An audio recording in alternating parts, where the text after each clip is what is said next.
Hi guys, just a quick one to show you how to do a little bit of maths in Google Docs. You can actually type this in, it's quite handy, docs.new in your browser. It opens up a new docs. You can do it with sheets.new as well.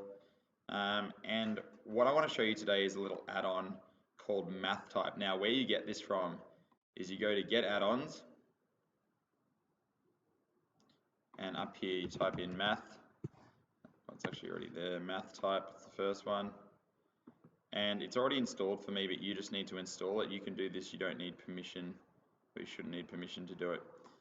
Going back here, if I want to do some maths, you can insert or edit a math equation. Now it also works with chemistry as well. It's quite handy. It opens up a little third-party window, and from here you can do whatever you want. It is intuitive to a certain extent, so if you press the slash button, it does turn things into a fraction. If you don't want that, and you want to do something like grams per centimeter cubed, if you hit the slash button, it ends up like that.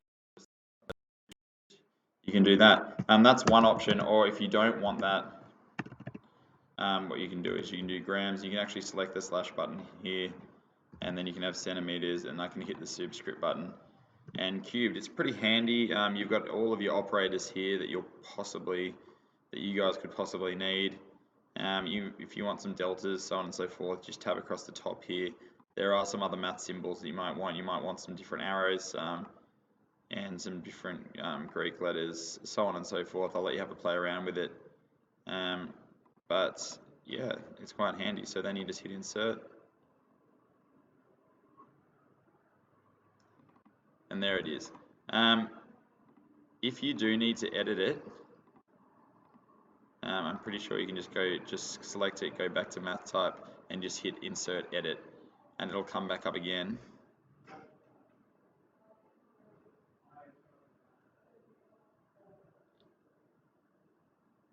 And now I can edit what I had in there.